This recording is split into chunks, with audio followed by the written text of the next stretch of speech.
Welcome back. Today we're going to be looking at blacksmithing and metalworking videos of old. We've got a clip that's 96 years old to look at. We're starting not so far in the past though. 1956 in the Aosta Valley, right next to the Mont Blanc Massif in the Grivel Forge. Oh! I climbed that mountain! That's the Dodge Hill! Oh, no way. The blacksmith workshop runs on a water wheel, even in 1956. That's crazy. Water wheels were a very common way of powering a blacksmithing workshop. You could use them to power the bellows that would give more oxygen to the fire.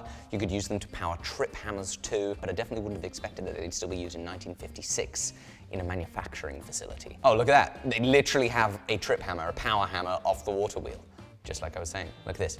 That is a pillar drill. Again, run off a flat belt and a line shaft. Okay, so I think they're getting into preparing the billets for the ice axes. God, you know, I was wanting a big shear. I was talking about a shear the other day, Jamie. That's a shear. Ooh, he's got a hanging chair. I've always wanted a hanging chair. You often see these in industrial shops. See these steel bars coming down right there underneath his buttock? That's a chair suspended from the ceiling so they can get to their power hammer and like move around really easily. Obviously the floor in an industrial shop is not going to be neat and clean enough that you could have a rolly chair. And here again, back under the water wheel trip hammer to forge out the pick of this thing. Using a fuller here to narrow it down on the heel of the anvil. And this anvil that you're looking at is a traditional Italian style anvil. As opposed to the London pattern anvil that has a square heel. This one has tapered square heel, as well as a round horn. You can see in the fire, he has a pair of tongs and another piece. So he's got two irons in the fire at the same time. While he's forging on one, the other is heating up. You'll note he's using a coal forge. If he's not careful, the one that's heating up while he's forging can get so hot that it burns. And that's not good, especially given they'd be likely using a mid to high carbon steel, and burning those is bad. You really increase the chances of it then cracking. That is wild how much control they have over those trip hammers. They have belt grinders. That's sick. Belt grinders powered off water wheels. Golly, I tell you what, if that man just reaches his hand out left, he is going for a ride. Line shafted workshops must have been so dangerous. Well, there we go. They've heated it up and they are quenching it. Oh, they're quenching it in fat. A fat quench. With different steels, you quench them in different mediums. Obviously, you've seen us experiment with everything from ketchup to blood. In general, some steels are water quenching, some steels are oil quenching, but here, they're quenching it in fat. My assumption would be that it is an even slower cooling than oil, and so these are likely a fairly high carbon steel that they're using for these ice axes. Beautiful. Now, I tell you what, that is getting me quite excited for winter. Oh, break out the ice tools! I cannot wait to get in the snow and get on the ice again. You see, I think there's a little way I can get some of it now. Bloody hell, it's cold! If you want to experience a freezing world at 40 below, you need to check out today's sponsor, Whiteout Survival. It is a survival strategy game with a glacial apocalypse theme. The temperatures of the world have plummeted. It has wreaked havoc on human society, and you, along with the 90 million players that have already been playing Whiteout Survival, have to do just that. Survive. Within the game, of course, there's combat. Train your soldiers, make alliances, and fight together. Defeat your enemies in the snowy plains to earn rewards. But don't forget, you need to gather resources: wood, coal, iron. You'll need it to survive in the treacherous winter. So go, experience the thrill of the Ice Age in just a second by clicking my link in the description. Whiteout Survival is free to play, and clicking my link not only supports this channel, but that link will give new players a free character, Molly. Check him out down below. Oh, 1940s chain making coming right up. That is a monstrous bit of steel and an enormous shear. They just balanced that bar between the two of them and one pair of tongs. I mean, that has got to be, I'm gonna say, 100mm bar, 4-inch round bar. The radiant heat coming off it is going to be insane. I mean, these guys, they have exposed arms. They are in pain right now. Oh, I love it. That is a modified pneumatic air hammer. So much like this power hammer and that power hammer over there, it's a self-contained pneumatic power hammer, but they have modified the bottom die. Right here, there is this kind of hook-shaped thing in the place of a bottom die or anvil that is allowing them to keep the round cross-section of the chain link while they're then manipulating it around to get the bend that they need. Not only are they burning, but they are having to hold and support this giant bit of steel, and they're probably getting shaken around like nobody's business while they do it. This is incredible. There's 1, 2, 3, 4, 5, 6 guys doing this. Tell you what, I absolutely love the scale of this industry. This is just mind-blowing to see. Look at those things. That's some of the hardest work going. In physical pain all day from the radiant heat. Got enormous respect for the guys in these workshops. Visiting a large chain-making workshop is something that we've been trying to put together. It would be such a cool factory tour. We haven't yet found anywhere. If anybody knows of a place that's making really big chain at the moment, let us know, because we want to go see it and share it with you all, because I love this. All right, now on to 1928. A mighty man is Mr. J.C. Price. Aha! He's a horseshoer, a farrier. Common misconception anytime I tell somebody that I'm a blacksmith is they ask, oh, do you shoe horses? And you have to explain that there is a difference now between blacksmith and farrier. Back in the day, very common, your village blacksmith may have also shoed horses, and so kind of the two words get intertwined together. But nowadays, when we refer to a farrier, we mean somebody that exclusively shoes horses. They do blacksmithing in order to make their shoes, but a blacksmith has typically no knowledge of how to shoe a horse or make shoes. We've got 2 of them going here. We have the main farrier leading here. He's moving the punch around to punch holes with the striker, helping deliver the force with that sledgehammer. And it looks like he's now using the heel of the anvil to draw some clips on there, and we're about to exceed my knowledge of horseshoe terminology. Ooh, I think this dude is doing the old challenge of, can you heat up a metal bar enough to light your cigarette from cold? And he succeeded. Look at the dude's grip strength. Right, we're now in 1936 Austria. Ooh, I like that. That's a cool shear. You have one pivot here, driven by an eccentric back there. The shear is just going constantly. You've got to be careful to not put your fingies in there. I actually saw a shear that was not so dissimilar at the Fawncett Steam Museum here in Norfolk. I got to see their workshop driven by an enormous steam boiler, steam engine, driving a line shaft. And so I saw in person one of these things driven by steam not so long ago. Pretty neat, and a very similar shear. Ooh, this time you might be confused and think, Alec, again, it's another water wheel driven chip hammer. Actually, it has a very similar motion, but this is a modern interpretation of it, probably driven by a line shaft, and there are still people using this type of power hammer today. Liam Hoffman of Hoffman Blacksmithing has a few of this type. Still running, making axes in North Carolina. This is an old example of a Bradley power hammer, and here's another. These examples now run on electric motors, but an old workshop would have very likely had them run off of line shafts, of course. And there we go. We now have what looks like a water wheel driven power hammer. Again, what we'd refer to as a trip hammer, because the operation of the water spins a wheel, and then on that shaft are these little blocks of wood that lift the arm up. It then trips off. I guess that's kind of how the term came about. Hammer goes down, hits metal, bish bash bosh. Look at that thing. Another little mechanically operated press or hammer, mechanically operated shear again off a flywheel, off a line shaft, and then finally onto grindstones. Okay, and they're making scythes. There we go, and that's the scythes packaged off and ready to go in a very nice box. Next up, 1949 in Devon, and I think we have competition for the youngest blacksmith for there ever to be.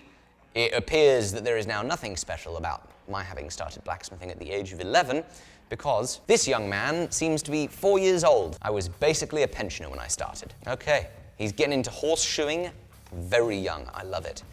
We could do with some eye protection, though. Poor young chap might end up with a little bit of scale in his eyeball. So yeah, he's doing the whole thing.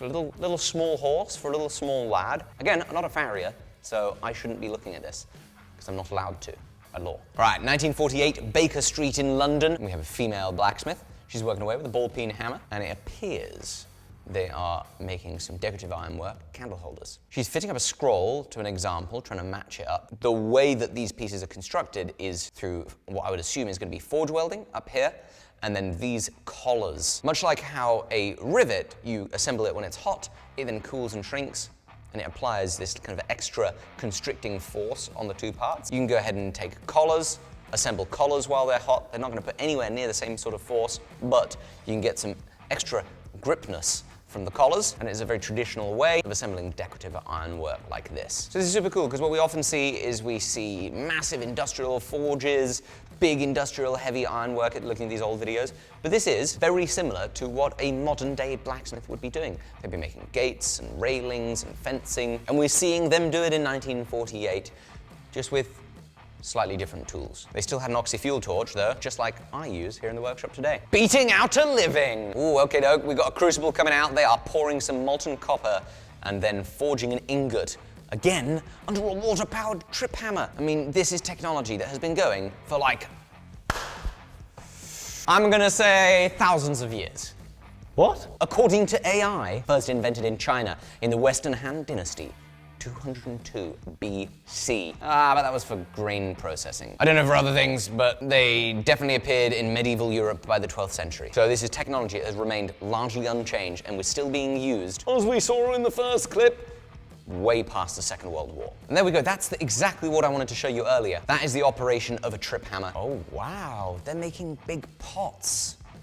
Big pots from copper, forged from ingot. I mean, that is crazy transformations and a crazy shaped trip hammer.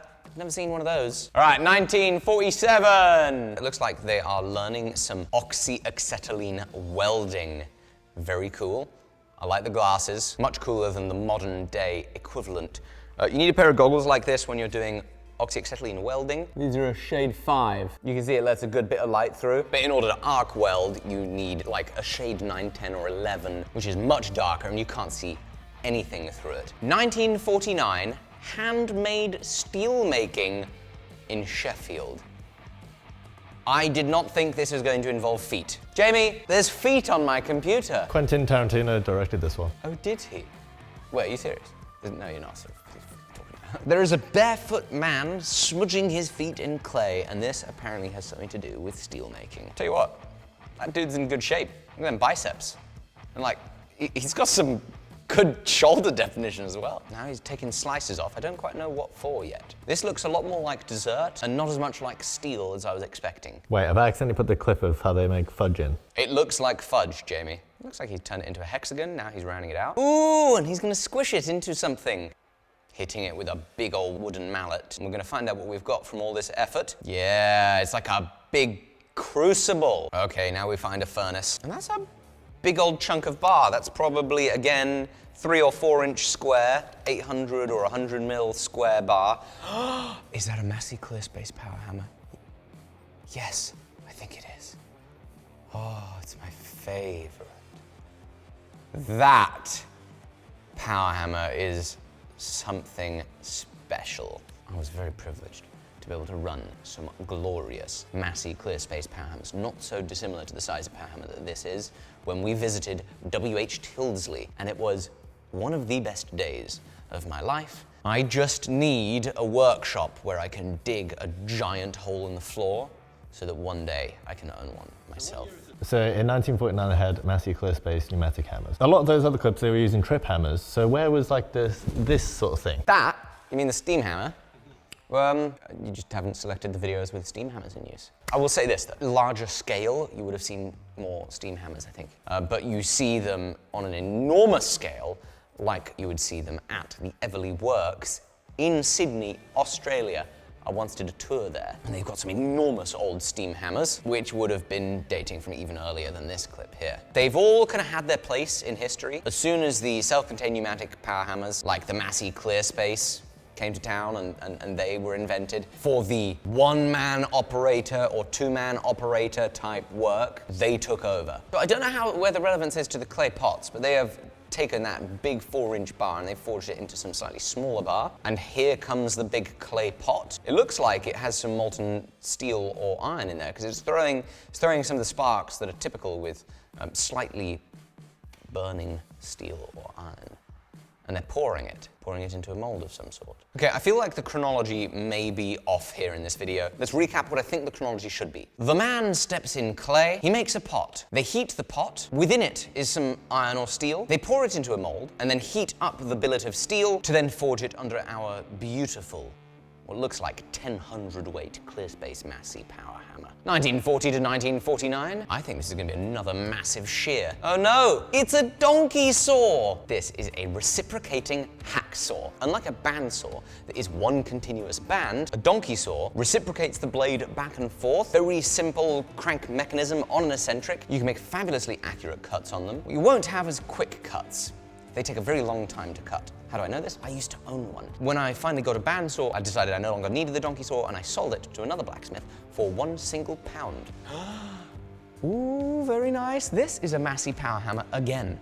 But what we're seeing here is not a Massey clear space power hammer. You might be confused and think this is a Massey steam hammer because it looks a lot like ours, but in fact, this is a Massey power hammer in slides. It is a self-contained pneumatic power hammer, just like the ClearSpace, just like all of these, but instead of having a very large diameter ram, it has a similar construction to the front of our steam hammer, where it is a smaller diameter piston, which is connected to the top and then the top die. This is a Massey hammer in slides working in Australia at Everly Works. I referenced it earlier. Now, one thing that I've found being around these hammers just a few times is they don't seem to have a ton of control. The Massey ClearSpace definitely wins. Okay, it looks like they're punching a hole in the end of the bar. You often see me use wood handle tooling, but here, his punch is held by this wrapped wire, which is much better under the power hammer because the forces of the power hammer are such that you can crush the eye in a traditional wooden handled top tool, and you're much more likely to snap the handles on it in a power hammer. So this is a pretty neat way of going about it. The only change now is you will often see us lazily welding on our handles to power hammer tooling in the modern era. It looks like they're forming a nice little lifting eye.